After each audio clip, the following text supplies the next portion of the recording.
Ito yung kanin baboy nila. Masarap na pagkalutong na. Masawag. Ay, ayaw mo. Gusto mo.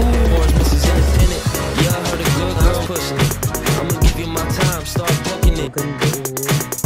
White sand na white sand siya. Wow, takbo yun daw ako ng mga ulan.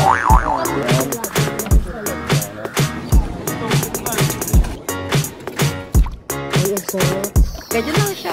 Kahit lakasan yung bebe natin. Kita niyo ba yan? Oh, grabe. Hindi ko alam kung nakikita ng camera ko. Pero, as you can see, may mga isda-isda, oh.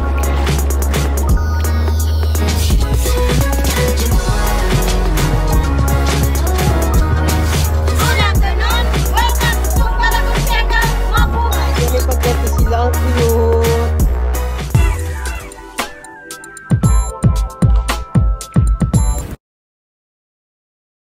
So ayan, magpapatato tayo. Vlogger kayo, ma'am? Nagwa-vlog lang. Hello, vlogger para si ma'am. Kaya ganda mo, sir. Hi, ma'am. Hi po. Hello. Ano, sunset yung style. Diba? Ayan, meron 3 print. Tapos, ikaw mag-decide kung gaano kalaki. Yung pinakamalaki na yung pinili ko.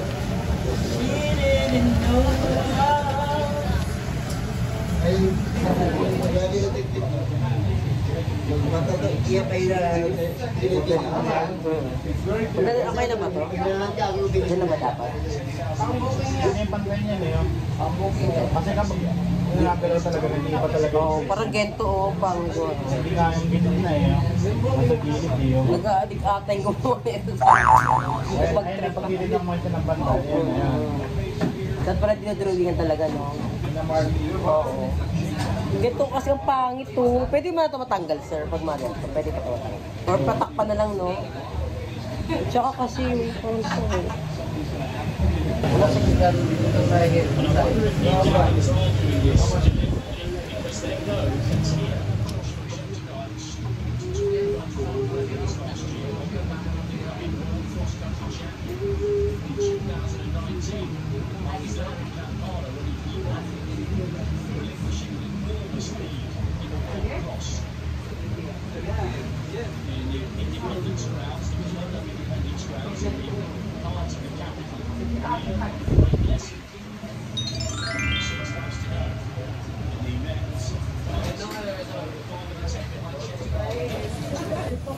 Perfecto.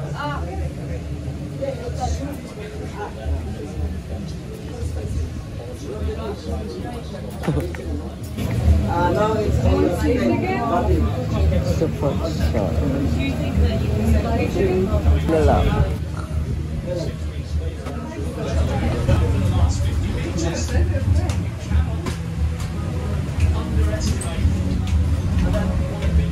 Hindi naman niya kayo makasakit, di ba? Hindi mo gano'n kasakit pag dyan banda. Hindi, hindi naman. Nakakiliti lang siguro. Sige, ma. Go.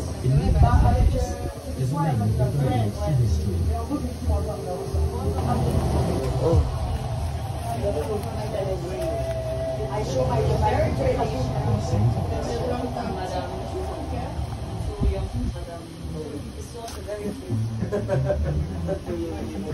It's normal in Philippines. Yeah, but I really don't like it. But don't mind it. You're a Philippine. And that's why I say yes, sir.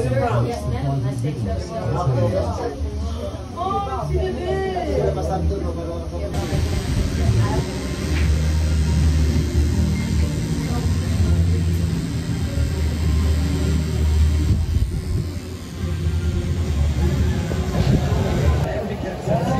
Ang ganda.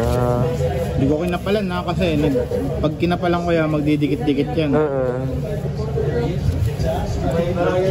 Ang cute! I love it!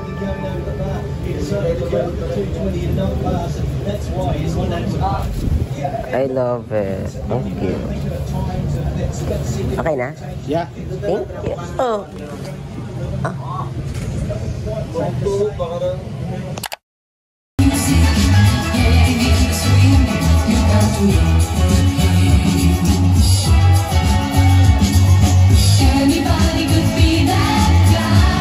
Hi mga mama, so ayan, may namit akong bagong friend here sa Siargao, meet Cristo. Ayan. She's a fan. Nanonood siya ng vlog ko. Yeah, thank you so much. Nagulat ako, may nag-i-English na nanonood ng vlog ko. Tapos, Pilipina pala siya, nag-i-English lang. Oh, ano? Brazilian. Ay, Brazil, legit? Yes. Ako, taray, sana. May viewers tayong half Brazilian. Wow. So happy to meet her dito sa Siargao. Yes! And nakakaloka, ang dami niya ng chika sa akin. Pero hindi ko na para sabihin pa dito sa vlog ko. Pero nice meeting you. Ayun, bago kong friend sa Siargao. Meet Cristo.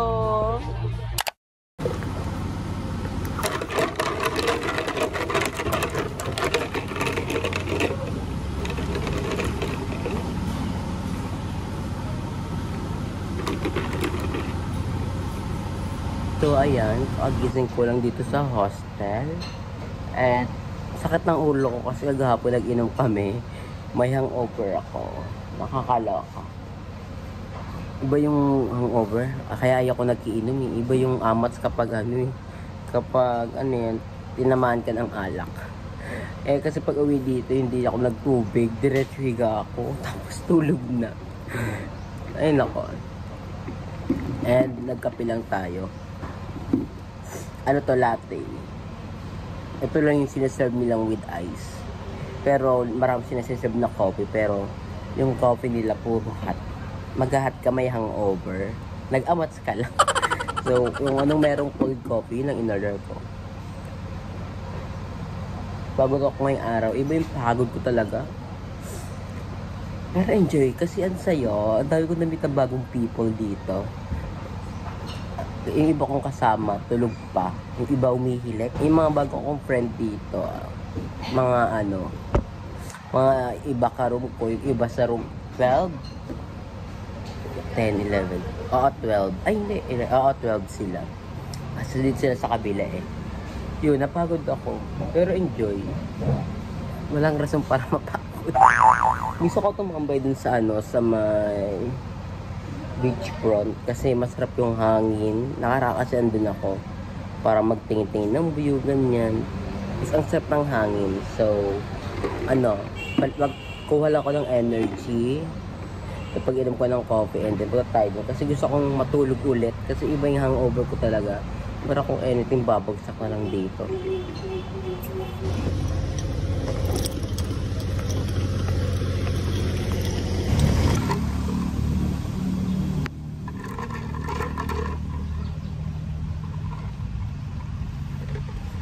Andito na ako ngayon sa beachfront. And ang ganda dito, ang sarap pag muni-muni. Alam mo, tingnan mo lang yung yung dagat, yung mga halaman. Tapos maya-maya di mo na mamamalayan, tulog ka na. Sabi ito matulog. Kasi di mo pa rin sure baka bigla may mawalang gamit sa'yo dito. Kasi nasa labas ka ng area.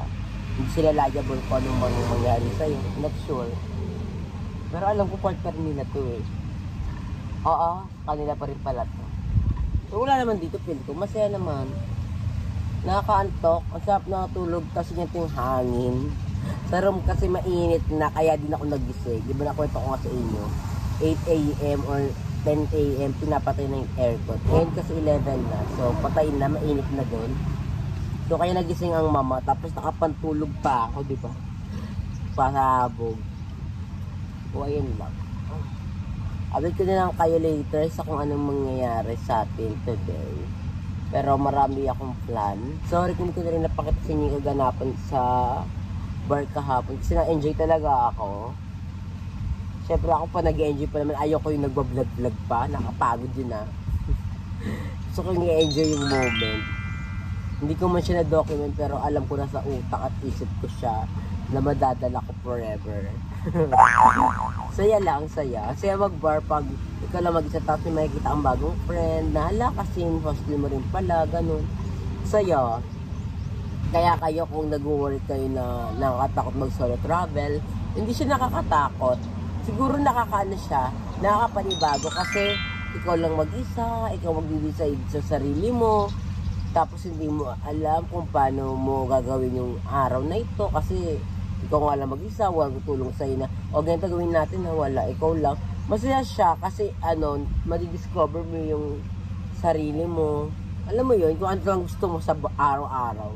Masaya dito sa Siargao, isa to sa mga best place kapag gusto mo mag-solo travel kasi hindi ka mahihirapan. Siguro, mahihirapan ka, pero kaya mo yan. Lahat naman mahirap sa umpisa, pero pag natutunan mo na, madali na lang yan. So, for the second time, kain ulit tayo dito sa kanin baboy. Ang in-order ko is special kanin baboy. Andito ako sa taas. Ayan, tahimik. At ako lang mag-isa. Dahil meron pa tayo hangover, kahit papaano, kakain ko na lang yan sa kanin baboy. Nag-enjoy kasi ako kagabi. Na-enjoy ko kasi yung first kain ko dito. So, kakain ulit tayo. Hindi na nakikita yung pagkain. Ayan siya. Wait. Yun. Let's eat. Pagpasensya nyo lang puro kain, ha?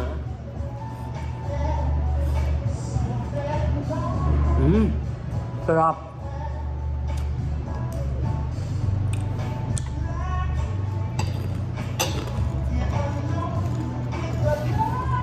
By the way, 385 pesos to. Mahal din pala. Parang 400 pesos na isa kung i-convert mo.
Ito yung suotin ko ngayon. Ayan. Ito yung pansa to galing to kay Aye. Tapos binigay niya kay Celebi. Tapos si Celebi hiniram ko.